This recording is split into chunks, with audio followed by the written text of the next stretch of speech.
ख्रिस्त मोहम्मद माग ब्राह्मणासी धरावे पोटाशी बंधू परी.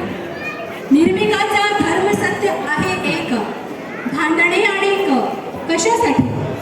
ज्योतिराव म्हणतात जय भीम जय भीम जय भीम. लास्ट जय भीम. जय भीम. पीछे जो खड़े हैं कृपया बैठ जाए. सामाजिक क्रांति के अग्रदूत, आदर्श किसान, पुणे शहर के नगरपिता, सत्य शोधक समाज के संस्थापक, writer, publisher, Pune commercial and contracting company के निर्माता, आदर्श उद्योगपति, महिलाओं की शिक्षा के लिए द्वार खुले करने वाले और जिन्हें विश्व रत्न हमारे बाबा साहब ने गुरु माना है, ऐसे महात्मा ज्योतिराव गोविंद फुले जी को मैं श्रीमती नम्रता सालुंके रामटेके वंदन करती हूँ. और आज हमारे यूएई के एम्स के 23 बच्चे आप सभी के सामने ज्योतिबा फुले के जीवन के कुछ प्रसंग आप सभी के सामने प्रस्तुत कर रहे हैं.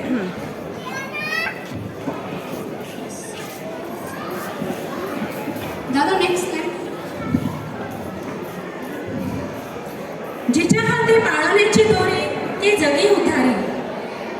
इसका महत्व समझ जातिभेद दूर करने के लिए सर्वोत्तम उपाय माने शिक्षा का द्वार महिला और कनिष्ठ समाज के लिए खुला करने के लिए 1848 में पहली पाठशाला ज्योतिबा जी ने शुरू की.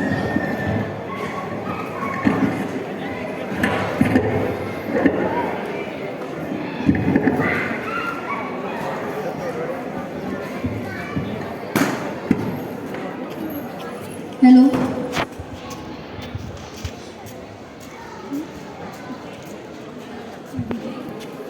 लड़कियों की पाठशाला यह मेरा उद्देश्य है. गहरा चिंतन करने के बाद मैंने यही निश्चय किया है कि हमें पुरुषों की पाठशाला से अधिक महिलाओं की पाठशालाओं की ज़्यादा आवश्यकता है.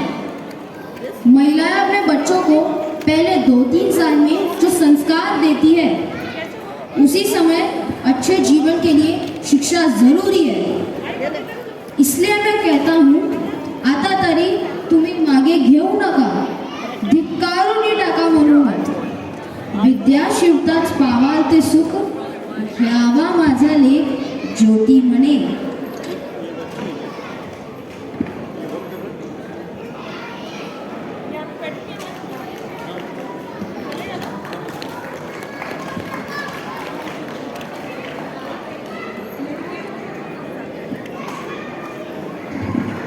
लड़कियों को शिक्षा देना, शिक्षा का ज्ञान देना करने की जिम्मेदारी जब सावित्रीबाई ने ली तो पुणे शहर में मानो हाहाकार मच गया. 22 साल के नौजवान ज्योतिबा से तो सारा पूरा शहर कांपता था. वरिष्ठ समाज के लोगों ने गोविंदराव फुले को ही समाज से बहिष्कृत करने की धमकी दी. धर्म बुढ़ाने का पाप उनके परिवार पे डाला. पिता गोविंदराव को दुखी परंतु कठोर फैसला लेना पड़ा.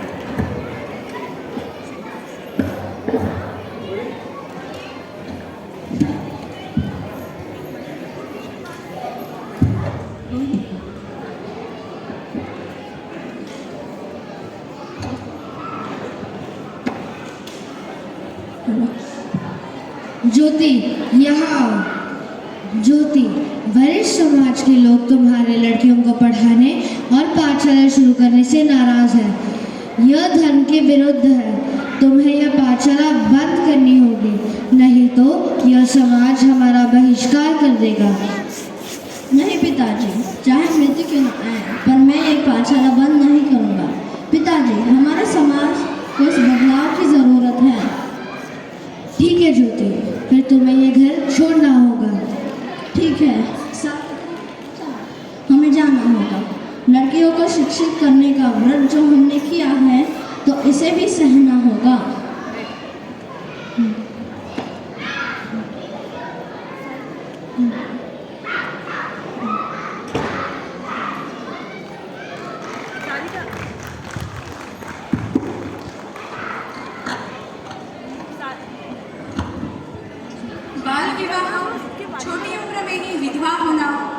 गर्भधारणा और फिर बाल हत्या करना।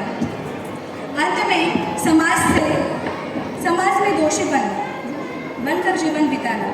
ऐसी कहानी ही पुणे शहर में हो रही थी। पुणे शहर में सैकड़ों विधवाएं थी। इसलिए क्रांतिवीर ज्योति और वात्सल्य की मूर्ति सावित्री माँ ने पुणे शहर को हिला देने वाला एक गंभीर क्रांतिमय फैसला किया।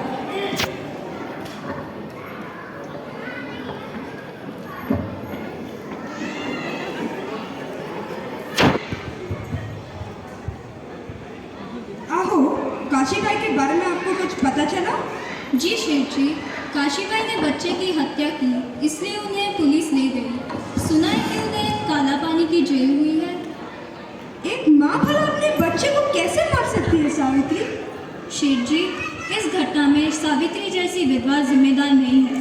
सावित्री जैसी विधवाओं का समाज शोषण करता है, इसलिए समाज लोकलज्जा के कारण ही उसने यह कदम उठाया होगा। इसलिए यही समाज जिम्मेदार है। ठीक है सावित्री, क्यों ना हम बाल हत्या प्रबंधन गृहों की शुरुआत करें। यहाँ हम गर्भवती विधवा की प्रसूति, उनके बच्चों का पालन पोषण, शिक्षा इत्यादि करेंगे, ताकि किसी माँ पर अपनी कोख गुजारने की नौबत ना आए।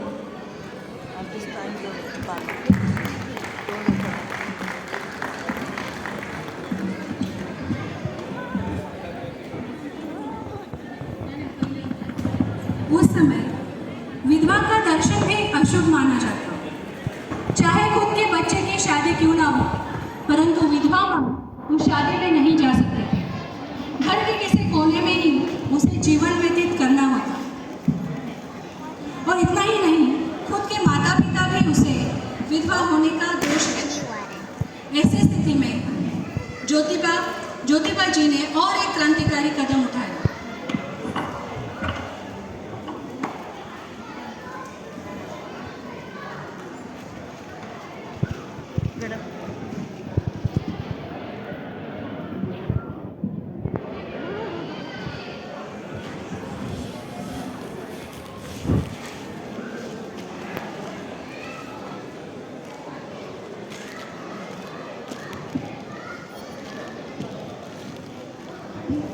नहीं भैया, मेरे बाल मत काटे। नहीं भैया, मेरे बाल मत काटे। नहीं। चुपचाप बैठे रहो, कटवा अपने बाल। पति के मरने बाद ऐसे ही रहते हैं।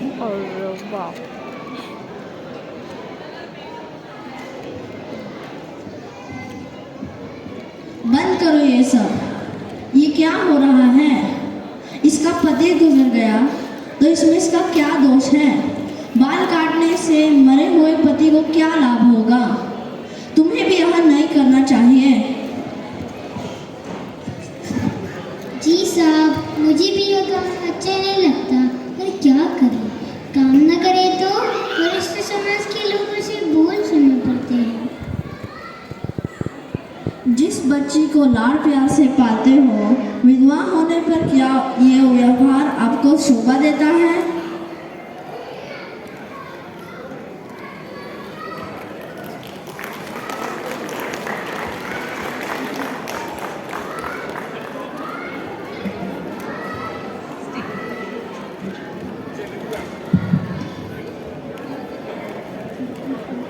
मार्च 1888 को हरिराव जी चिपळूणकर इन्होंने ड्यूक और डचेस ऑफ कैनॉट के स्वागत के लिए एक पार्टी रखी। पार्टी हॉल को सजाने के लिए बहुत पैसा भी खर्च किया गया। शहर के सभी नामांकित अमीर धनवान लोगों को निमंत्रित भी किया गया। बोले तैसा चाले, ऐसे हमारे आदर्श किसान, आदर्श उद्योगपति, बड़े बिजनेसमैन और पुणे शहर के नगरपति हमारे ज्योतिबा भी इस समारंभ में शामिल हुए। आइए देखते हैं राजपुत्र और उनकी पत्नी के सामने सच्चे भारत की ज्योतिबा ने क्या बात कही।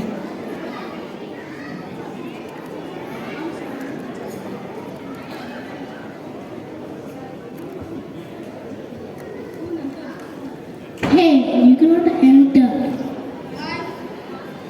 Why? I I can't enter.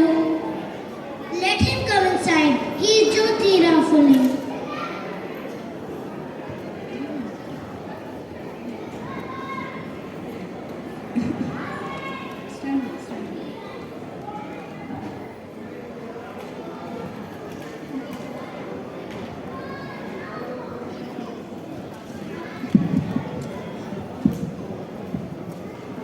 इस समारंभ में आए मूल्यवान कपड़े और चमकते हीरे देखकर आप यह मत समझिए कि भारत बड़ा सुखी और समाधानी देश है। सुवर्ण अलंकार और खुशबूदार कपड़े पहने या अमीर धनवान लोग भारत देश के प्रतीक नहीं है। इस देश के लोग 80% किसान हैं जो सभा में नहीं है, वे गांवों में बसते हैं। सच्चा भारत देखना हो तो गांवों में जाए जहां निर्धन, भूखे, कंगाल और बेघर लोग हैं। राजपुत्र को मेरा अनुरोध है कि आप गांवों में जाएं, देखें वहां की अज्ञानता और गरीबी। किसान भाई अनेक समस्या से घिरे हैं। मार मांगों की झुग्गियां देखें। आप रानी विक्टोरिया से अनुरोध कीजिए कि भारत के लोग गरीबी और अज्ञानता से जूझ रहे हैं, उन्हें मुफ्त प्राथमिक शिक्षा दें, उनके संपूर्ण विकास के लिए प्रयास करें। मेरे किसान बंधुओं की ओर से मेरा यह संदेश कि आप हमारी दयालु महारानी विक्टोरिया तक पहुंचाएं। आप सभी से मेरा यह अनुरोध है। Thank you, Mr. Jyotira, for sharing your thoughts. Thank you, Jyotipa, for sharing your thoughts.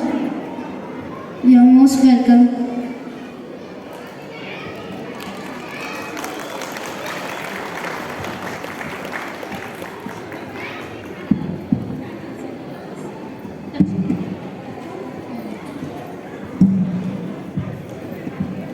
थोडे दिन तरी मद्य करा वर्ज्य, तोच पैसा भरा ग्रंथासाठी.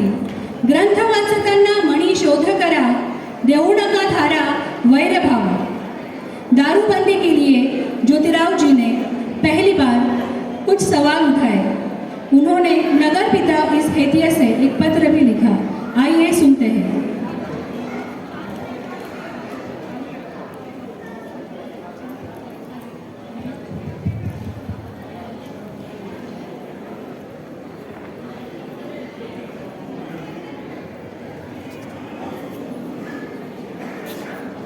पुणे नगर पालिका पैसा खर्च करते हुए आरोग्य विभाग चला रहा है।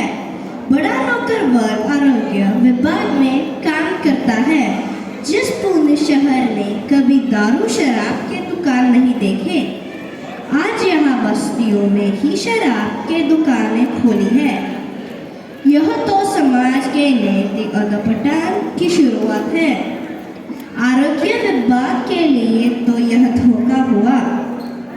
शराब की लत नागरिकों के नैतिक आचरण के लिए बाधा है, आरोग्य को भी अपायकारक है। शराब की दुकानें शुरू करने से अनेक परिवार लूटे हैं। आपको इस पर लगाम लगानी होगी। नगर पालिका ने शराब की दुकानों पर टैक्स लगाने चाहिए। यह मैं नगर पालिका को सूचित करता हूँ। Hunter commission. भारतीय शिक्षा व्यवस्था में सुधार के लिए हंटर कमीशन को नियुक्त किया गया. ब्रिटिश गवर्नमेंट यह स्वप्न देख रहा था कि वरिष्ठ समाज के शिक्षित लोग कनिष्ठ वर्ग में शिक्षा का प्रसार करेंगे. यह वास्तविकता नहीं है. ज्योतिबा ने हंटर कमीशन को दिए हुए महत्वपूर्ण सुझाव आइए सुनते हैं.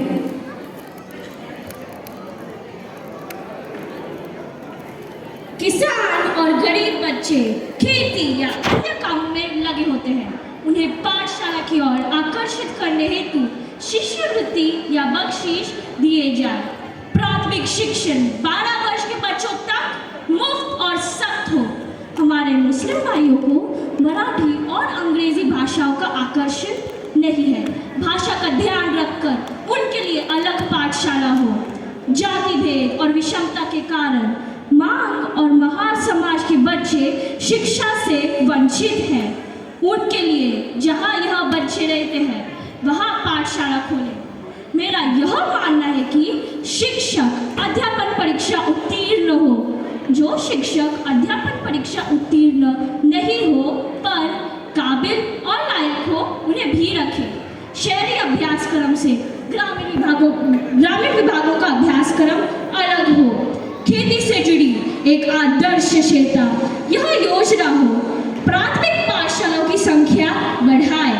जहां पात्र शिक्षक हो वहां अनुदान दे। नगर पालिका खुद ही पाठशाला का सारा आर्थिक खर्च उठाए। किसानों से लिया हुआ कर सिर्फ प्राथमिक शिक्षक पर ही खर्च हो। किताबों की छपाई से ज्ञान प्रसार के लिए सहायता होगी।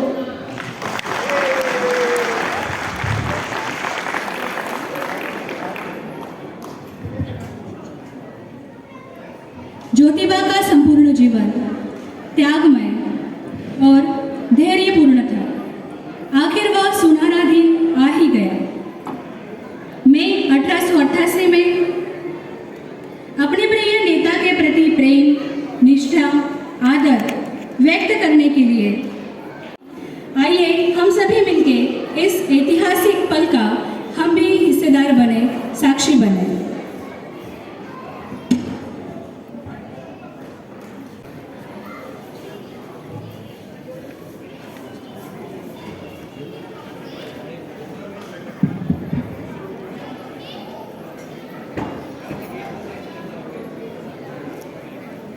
अस्पृश्य अतिशुद्ध तथा लड़कियों के लिए पाठशाला शुरू करने वाले हमारे प्रिय ज्योतिबा, महिलाओं की शिक्षा और हक के लिए लड़ने वाले हमारे प्रिय ज्योतिबा, किसानों मजदूरों की दुख और गरीबी दूर करने के लिए आवाज उठाने वाले हमारे प्रिय ज्योतिबा, किसानों हमारे प्रिय नेता ने पिछले 30 सालों से लगातार संघर्ष किया और एक सुंदर निडर समाज हमारे लिए खड़ा किया। आज 11 मई 1888 इस दिन पर हम सब मिलकर हमारे नेता को महात्मा यह उपाधि देते हैं।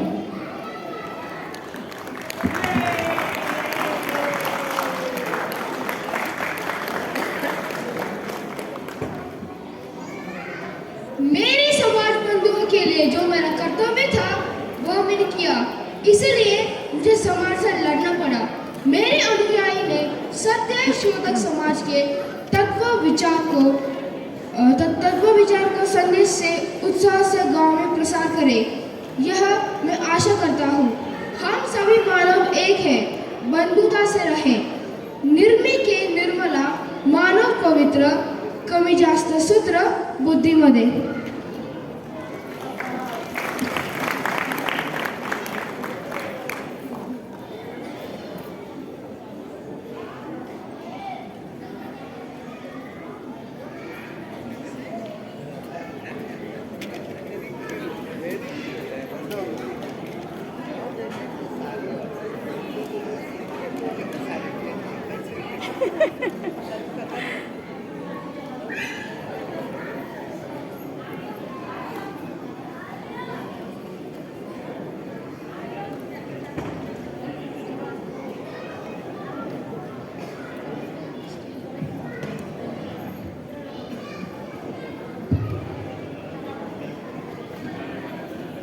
निर्मिके निर्मिला मानव पवित्र, कमी जास्त सूत्र बुद्धीमध्ये, पिढी जात बुद्धी नाही सर्वांमध्ये, शोध करा आधी पुरतेपणे। एम्स के 23 बच्चों ने आज मिलकर यहाँ ज्योतिबा के जीवन के कुछ महत्वपूर्ण पल आप सभी के सामने रखने की कोशिश की है। ये वो बच्चे हैं जो ठीक से हिंदी पढ़ भी नहीं पाते, परंतु फिर भी इन्होंने यह कंठस्थ करके आप सभी के सामने प्रस्तुत किया है। Thank you, thank you.